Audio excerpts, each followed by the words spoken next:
This is a very broad personality scale I made up.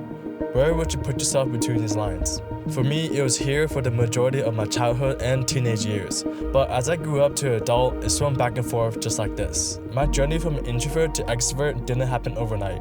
It was a series of transformative experiences, each adding up to the piece of the puzzle of who I am today.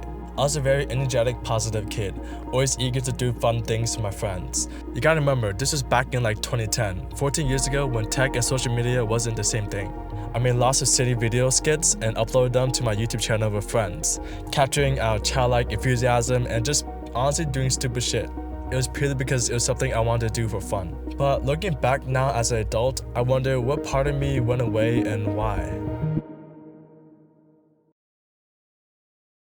It's not like I didn't have any friends growing up. In fact, I was surrounded by a lot of people at school. Throughout middle and high school, I was on a roller coaster, cycling between an introvert and extrovert. But mostly, I was an introverted emo kid. Some years were great, and some years I just wanted to stay in my room and play video games. I was mostly playing two video games. One was called League of Legends and the other was called MapleStory. These games were my escape growing up to stay away from socializing. And it's how I emotionally survived the first couple years of my high school. By the end of sophomore and junior year, I started to join student clubs like Key Club and volunteering, making friends along the way and interacting a little bit more. I even joined a high school tennis team, a sport I didn't think I would enjoy but still love playing today. I vividly remember practicing alone during lunch break. Sometimes I would see my coach watching me from across the room because the tennis courts was right next to each other. I definitely had more friends being part of the boys tennis team, but somewhere it felt off. Like they're just school friends and not actual friends I would hang out with after school.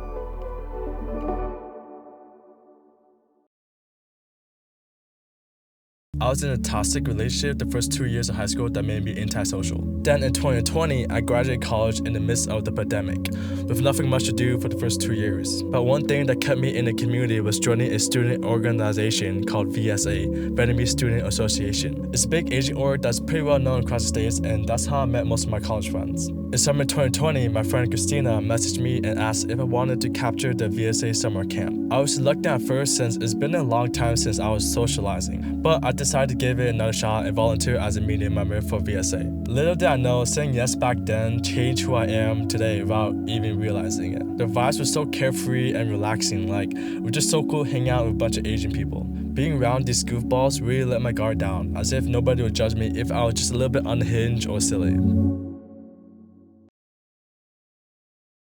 By 2023, I was deeply involved with 3 VSA organizations: Northwest VSA, UVSA, and UNASA. I took the role of a media director for Northwest VSA and media member for the other 2. The biggest impact that changed my social personality came from UNASA 18, a conference held in Houston, Texas. Excuse me for all the vertical clips. I didn't film anything in horizontal because I thought I was going to use them for shorts only. Anyways, I met my UNASA media team in person for the first time since we all live in different places and had Zoom meetings only. Man, the energy that we had when we first met up was crazy. That's a new one. Let's go. Let's go. Let's go. It's a video. 1, 2, 3. Video! We laughed and joked around literally every hour we could with each other, dapping each other so much that it became a meme in our group. Despite having minimal sleep for the past few days of the conference, I was never exhausted because I knew these moments would only be here for a few days. Man, there's something about feeding off each other's energy that brings the best out of you. It brings out who you truly are. I realized I love to laugh so much, saying sheesh, these nuts, or just anything that make myself and people around me laugh. I remember we were editing back in the hotel room and I was looking at the photos I recently shot for a wedding. And I said out loud, damn bro, who took these photos? These are nice, man. And my friend Long, who was sitting across the table, heard this. And then I said, oh wait, that's me. Oh my god. We both laughed so hard on how self-centered and stupid it was. But that's the point, isn't it? To say dumb things and praise yourself once in a while. Cause why not? Life is not that serious, boys and girls.